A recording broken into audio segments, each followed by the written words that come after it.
I am an Ethiopian princess. I may not look the part, but I am.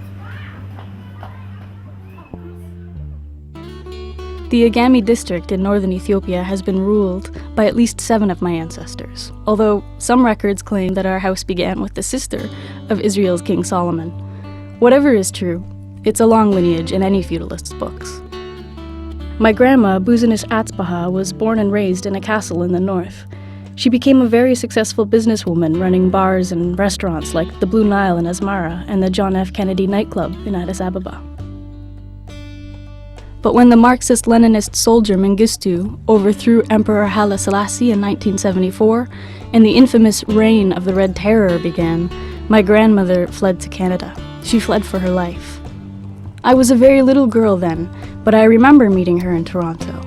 I remember her laugh and the smell of spices and the way she pinched my cheeks and kissed and kissed and kissed them. But by the time I was 9, she had returned to Ethiopia. And now, several years later, I find myself on this journey to discover why. Why choose to live in a remote, desolate, and forgotten land?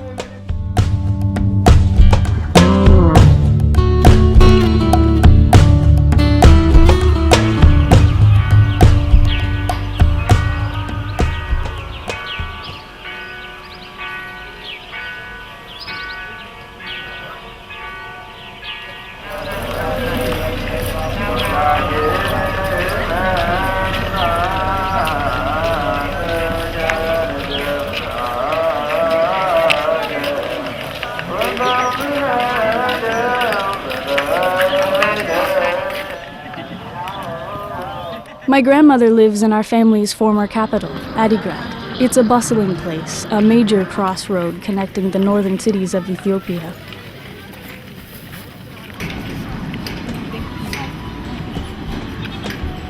When Eritrea was part of Ethiopia, this used to be the city, connecting the country to its ports on the Red Sea. The border with Eritrea is just a few kilometers away.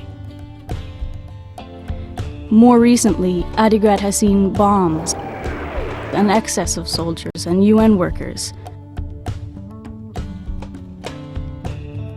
But they say this is peacetime.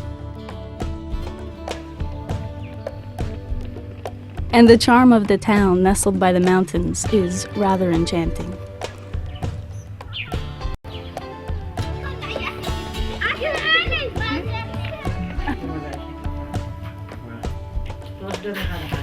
I sit across from my grandmother in culture shock. This is a land where I'm expected to not lift a finger. I am to sit beside my grandma, talk politics, and entertain. There are a multitude of servants to do everything for us. I can't even dress without someone helping me, granted that I wouldn't know how to work these traditional type of clothes anyway.